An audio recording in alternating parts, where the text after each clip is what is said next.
Sleeping beauty 2011 एक खामोश कहानी जिसने सबको सोचने पर मजबूर किया। फिल्म की शुरुआत होती है एक लड़की लूसी से, एक जवान स्टूडेंट जो जिंदगी की थकान से बिल्कुल बेपरवाह हो चुकी है।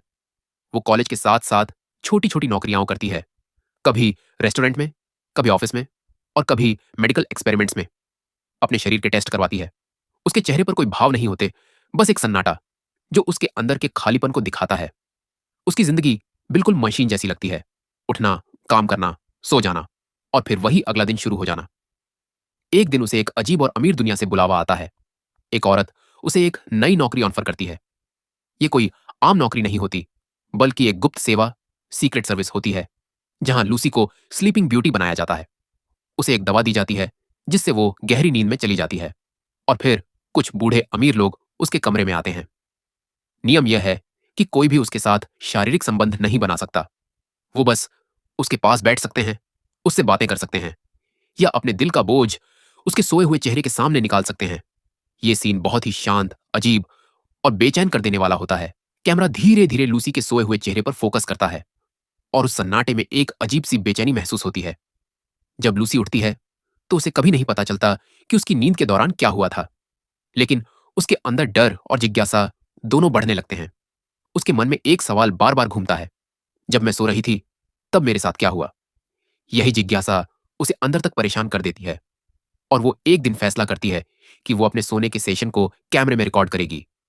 यही पल फिल्म का सबसे गहरा और प्रतीकात्मक सिंबॉलिक हिस्सा है, जब वो अपनी खामोशी के पीछे छिपी सच्चाई को जानना चाहती है। फिल्म का अंत बहुत शांत लेकिन भारी होता है। लूसी एक बूढ़े क्लाइंट की मौत की गवाह बनती है। वो सो रही थी जब सब हुआ, लेकिन जब वो जागती है तो उसे एहसास होता है कि वो सिर्फ सोई नहीं थी, बल्कि अंदर से मर चुकी थी। उसके भीतर का इंसान पैसे, कंट्रोल और अकेलेपन की दुनिया में खो गया था। फिल्म का यह एंडिंग सीन आधुनिक समाज का आईना है, जहां हम सब कभी ना कभी लूसी की तरह बन जाते हैं, जिंदा होकर भी अंदर से सो जाते हैं। डायरेक्टर जूलिया ली ने इस फिल्म को एक रूपक, मेटाफोर के रूप में बनाया है, जहां नींद का मतलब सिर्फ आराम नहीं, बल्कि एक भावनात्मक मौत है। फिल्म की सिनेमाटोग्राफी बहुत साधारण है, लेकिन हर फ्रेम एक पेंटिंग जैसा लगता है। म्यूजिक बहुत कम है, मगर हर सन्नाटा दिल में एक सिहरन छोड़ जाता है। एमिली ब्राउनिंग का अभिनय बेहतरीन है। उसके भावहीन चेहरे में एक तूफान छुपा हुआ है। आखिर में स्लीपिंग ब्यूटी 2011 आपको एंटरटेन नहीं करती, वो आपको असहज करती है, सोचने पर मजबूर करती है। ये एक डार्क फेरी टेल है, जहां कोई प्रिंस नहीं आता, बल्कि प्रिंसेस खुद को जगाने की कोशिश करती है।